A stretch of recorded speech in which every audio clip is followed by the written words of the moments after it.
দেখেছেন আর কি বলবো, আমি এরকম তো হওয়াটা বাঞ্ছনীয় নয়।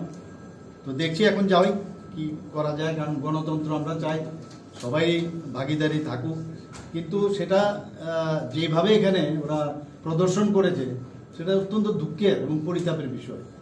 এবং টেবিলে উঠে যেভাবে ওরা অশোভন আচরণ করেছে বলার অপেক্ষা রাখে না, মানুষ এটাকে ভালো চোখে নেবে না।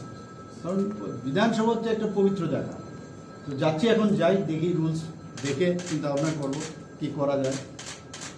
তো এই হচ্ছে মোটামুটি আপনার রেভিনিউ অ্যাকাউন্ট যেটা আছে এবং ক্যাপিটাল অ্যাকাউন্ট।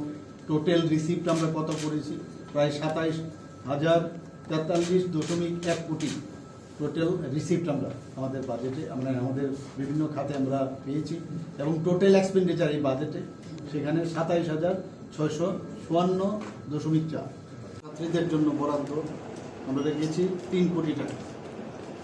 যুব সমাজকে কর্মসংস্থানের জন্য দক্ষ করে তুলতে আমাদের মাননীয় অর্থমন্ত্রী, মুখ্যমন্ত্রী দক্ষতা উন্নয়ন প্রকল্প, যার বরাদ্দ রাখা হয়েছে 50 কোটি টাকা, এবং মুখ্যমন্ত্রী নগর উন্নয়ন প্রকল্প, সেখানে বরাদ্দ রাখা হয়েছে 120 কোটি টাকা সহ মোট 13টির উপরে নতুন প্রকল্প ঘোষণা করা হয়েছে। এই বাজেটে ভবিষ্যতের জন্য রাজ্যকে যাতে একটা কৃত্রিম বুদ্ধিমত্তা কেন্দ্র স্থাপন করার সংস্থান রাখা হয়েছে, যা রাজ্য সরকারকে জনপরিষেবা ও সুশাসন প্রদানে কৃত্রিম বুদ্ধিমত্তার ব্যবহারে সহায়তা করে। তাছাড়া সরকারের যে কার্যকারিতা বৃদ্ধির স্বার্থে এবং মানুষের জীবনযাত্রাকে সহজ ও সুগম করার লক্ষ্যে এই বাজেটে একটি নতুন ডাইরেক্টরেট অফ গুড গভর্নেন্স তৈরি করার সংস্থান রাখা হয়েছে। এই বাজেট দাঁড়িয়ে আছে রাজ্য সরকার কর্তৃক বিগত 5 বছরে গৃহীত বিভিন্ন কল্যাণমূলক পরিকল্পনা ও কর্মকাণ্ডের উপরে বিভিন্ন যেসব ব্যবস্থা সেই বিষয়ে এখানে উল্লেখ করা হয়েছে।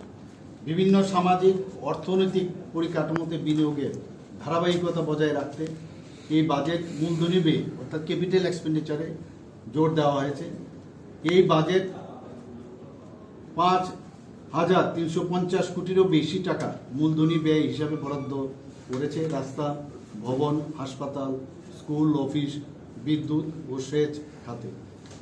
এই বাজেটে 1,436 কোটি টাকা বরাদ্দ করা হয়েছে কৃষি ও কৃষি সংশ্লিষ্ট ক্ষেত্রে, এবং 7,000 কোটি টাকা বরাদ্দ করা হয়েছে শিক্ষা ও স্বাস্থ্যের মতো সামাজিক যে খাত আছে সেই সময়ে।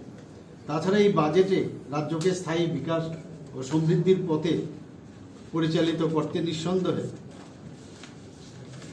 এই বাজেট তার কারণে সেটা সুবিধা হবে। এবং আমি এর জন্য এই বাজেটের মেইন বিষয়গুলো আপনাদের সামনে আমি রাখলাম, এবং আমি নিশ্চিত যে আগামী দিনে এক ত্রিপুরা শ্রেষ্ঠ ত্রিপুরা আমরা যে সবসময় বলি, সেই বাজেটে সেটা কিন্তু পরিলক্ষিত হয়েছে এবং সেটা হবে এই আশা আমি রাখছি।